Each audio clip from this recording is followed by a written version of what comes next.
About 5 years ago, I got out of a toxic relationship after 3 long years. My ex, Sasha, was emotionally manipulative and physically abusive. I couldn't make any mistakes around her for fear of her exploding on me. It was always the same each week. I'd apparently do something wrong and she'd lose control. She would usually scream at me, sometimes resorting to physical attacks. Then she would apologize profusely and shower me with gifts and affection, an act commonly known as love bombing. Then she'd accuse me of not loving her anymore, and the cycle would repeat. A few of her episodes involved threats of ending herself and blaming it on me. I never laid a hand on her. I was finally able to escape after a really bad beating. She put me in the hospital. My friends helped me file charges against her, and she was arrested for domestic abuse and attempted murder. The last time I saw her was at her trial, where I testified against her. The judge sentenced her to only 10 years in prison, with a chance of parole after 3. I filed a protection order against her the same day. I left her behind and moved on. 6 months later, my friends invited me out to a party. I'm not much of a partier, but they begged me to go. They said I needed some fresh air after finally recovering fully. I'm thankful I agreed, because that was where I met my wife. She was sitting in a corner with her face buried in a book. I could tell she didn't want to be there. She was absolutely stunning. Her hair was a silky brown and styled into a neat bun. Her eyes were shielded with medium-sized rectangular glasses. They pierced through the lenses with their frosty blue color. Her lips were thin but still luscious. I was stunned, and I couldn't help myself from staring. If she hadn't been distracted by her book, she probably would have thought that I was a creep. I approached her with my heart about to fly out of my chest. My hands were shaking so bad that I nearly spilled the drink I was holding. I finally closed the distance between us, and she looked up from her book. I tried to speak, but my tongue wouldn't cooperate with me. I ended up stumbling over my words. Hi, my name is, Alan. My name is Alan. A tiny smile formed along her thin lips. My heart was beating faster than I've ever felt it beat, and she melted me with that smile. Hi, Alan, she giggled. My name is Cassie. My knees grew weak at that. I cleared my throat and tried again. Cassie.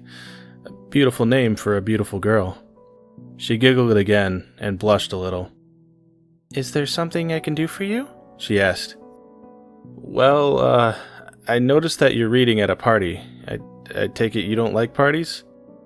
I said this as more of a question rather than a statement. I'm not really into them. My friends asked me to come out, so here I am. They're the ones over there with multiple guys trying to dance with them. She pointed to a group and I recognized the guys. Those guys happen to be my friends, I chuckled. They dragged me out too. But since our friends are occupying each other, would you like to go somewhere quiet to talk? She paused for a moment before answering. I thought she was going to reject me, but she agreed. We left the party and headed to a nearby diner. We spent the whole night at that diner. We talked and laughed and just genuinely enjoyed each other's company. We bonded over our similarities in our past relationships. Cassie gave me her phone number and I took her home. She lived relatively close to me as it turned out. We started dating soon after that. When we reached our 3rd month of dating, Cassie was the first to say I love you. I responded with, I love you from the bottom of my heart. It was corny, but she was into that kind of thing, and that became our saying for each other. We dated for 1 year and got married. We were the happiest couple you'd ever meet.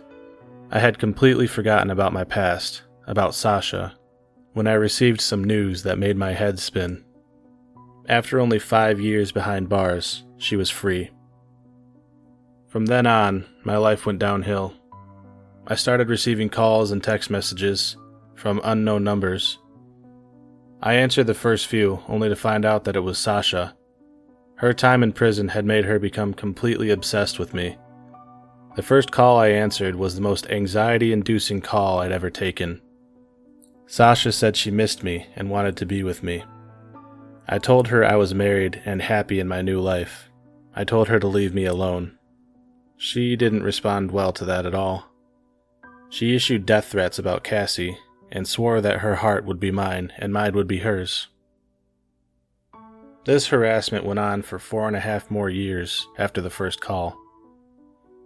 I had to delete my social media and change my phone number multiple times. I don't know how, but she kept getting my new numbers. Eventually, I just got rid of my phone, which is a major inconvenience in the modern world. I thought it was over, but then I started getting letters. They would appear in my mailbox on days when the mail truck didn't run. I'd see them on my doorstep when I left for work.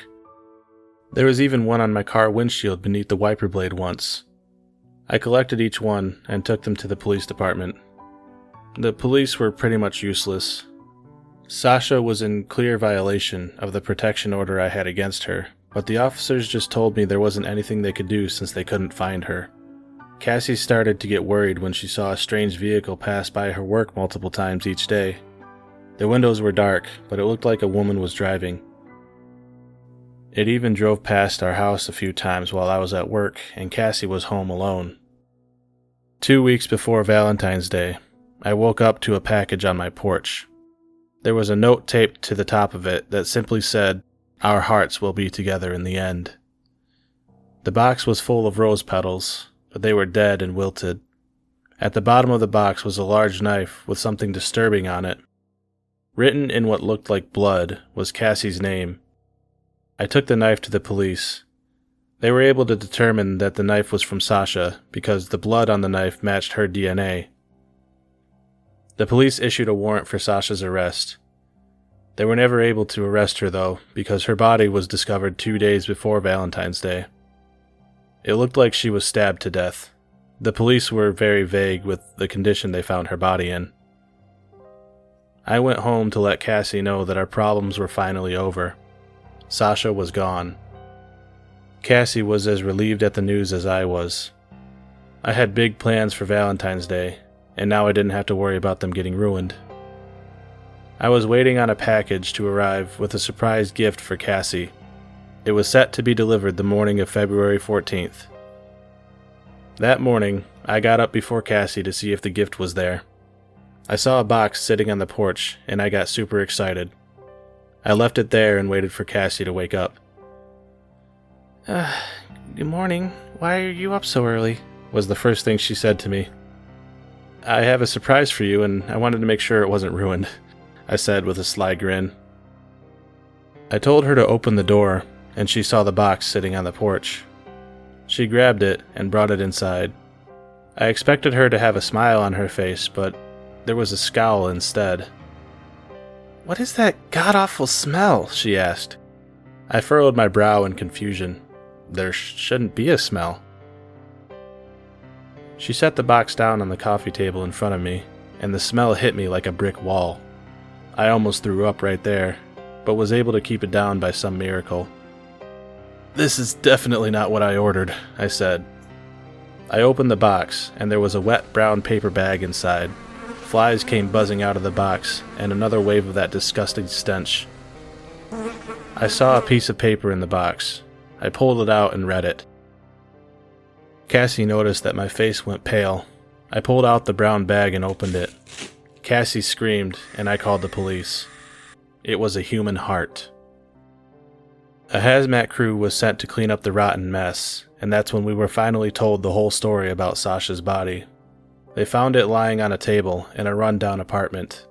There were surgical tools covered in her blood next to it. Her chest was ripped apart.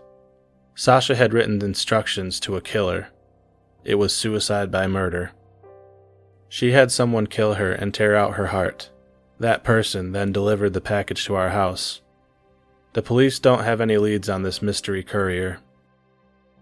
The note that came with the heart had just one line written on it. "I love you from the bottom of my heart."